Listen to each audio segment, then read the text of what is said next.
Hey guys, my name is David and you are watching Stories Told. Today, I am going to explain a French horror drama movie called The Swarm.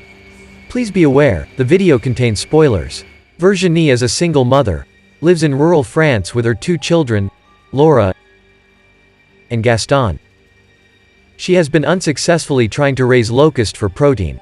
She doesn't even have time to take her son for soccer practice, so she asks Laura to take her brother to the pitch. While she is watching her little brother play soccer from the sidelines, some seemingly older teenagers pick on her. A man named Brian arrives and offers to buy the already made locust flour. Upon realizing that amount of it is so little, he backs out from the deal, which stresses Virginie out even more. Struggling financially, she borrows money from Karim. They can't even afford to keep the lights on in the evening. Laura sits in her room, watching a video on her phone about the bullies making fun of her mother's products. They call it gross and disgusting. We can see Gaston having a great time feeding his pet locusts. He even holds one of them in his hand.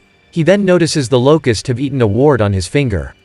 Fascinated by this fact, he tells his mother, who then tells him to stop doing weird stuff with the insects. They arrive in the town, where Gaston notices the bully from the soccer pitch. Laura then goes and questions him about the humiliating video. He then makes fun of her dad being a goat farmer. Laura, fed up with the guy's trash talking, decides to take matters to her hand and slaps the guy across the face. They get into a brawl which is broken off by her mother. At home, Laura expresses her feeling about being a laughingstock at school because of her mother's profession. They are chatting about selling all the stuff from the lab and starting over. The next day, a buyer comes and takes all the 40 kilos of insect flour, but complains about the thickness. The man tells her that if it wasn't for Karim, he wouldn't have bought it. He only pays 200 and the rest is paid by Karim. Enraged by the man's disrespectful tone, she goes on a rampage, breaking the lab. She slips and hits her head on a plank. When she awakens, she notices that the locusts were feeding on her blood. At night, she has a talk with Karim about the business and her money issues. We learn that Virginie used to work as a nurse's aide in a nursing home. On the walk home, she observes some locusts outside of the lab wall. The next day when she walks in, she takes off the bandages from her wound and sticks her arm in the inner room, full of raging insects. Despite the immense pain, she endures it, giving her own blood for the family's well-being. She then decides to clean the wound, pulling several mandibles out of it. The children get home early as there were no soccer games that day. She puts Gaston to bed and asks Laura to get off her phone. She puts on a beekeeper's suit and investigates the locusts in the lab. She notices that they haven't even touched their food she put out for them earlier. This gives her the brilliant idea of expanding the lab even further. Karim comes over and helps her with setting up things. Laura is totally devastated by her mother's decision. Virginie shows her son the insects and he remarks that they seem significantly bigger than before. She tells him that she gave them parsley, that's why they have grown so big. She forbids her son going in there alone ever again. Gaston is so fascinated by the new locusts that he puts one in his own terrarium as well. At the dinner table, Gaston has a locust in a cardboard box. The locust sucking in so much steroid from Virginie's blood, it can even lift the box by jumping inside it. Laura smacks the cardboard box in anger. She questions her mother about selling the laboratory and starting over. They start shouting with each other, which abruptly ends with Laura leaving the dinner table. We can see that the freshly brought in locusts have devoured their weaker mates. At night, we can see Virginie preparing a nice meal for the already hungry insects inside. She cuts her arm and sits inside where she is swarmed with insects feeding on her blood. She then goes out to Karim, who is still working at the vineyard late at night. They chatter about the lack of rain and Virginie shows no interest going to a farmer's fair where she could have had a stand next to Karim. She has other plans with her product. She is only going to make animal food from it. The next day, she drives to the duck farmer's house with 150 kilograms of flour. The man buys all of it. She casually orders pig blood on the phone, which arrives the very same day. From the bushes, her neighbor snoops on her and seems distressed about the expansion of the lab. The delivery guy even jokes about her feeding them blood. She mixes the blood with a little pectin to make jelly out of it, so the insects will not drown in it. Laura helps her mother with the packaging, while Gaston takes the family goat on a walk to the fields nearby. At 2 a.m. Laura notices her mother walking out to the locusts. She becomes suspicious of her. In the morning, her friend from school, Luke, comes over and is being very surprised about the number of locusts they have. He asks her about moving, but she refuses to reply. Laura, once again having anger issues, and begins to destroy the freshly set up expansion of the greenhouses. She cuts open the bags which they keep the insects in. Now the locusts are free to roam and it is a disaster waiting to happen. It doesn't take long before the swarm reaches the car in which Gaston sits. They devour the family goat in matter of seconds. Virginie finally gets home and immediately stopped by his son, who tells her that the locusts have taken the goat. She rushes to the house and tells the children to get inside. She finds the half-eaten carcass of the goat. Once she got back, she lies to the children about it, and after she scolded Laura for cutting the bags open, she goes out with Gaston to look for the goat. She lets her son roam around the field alone while she remains in the car.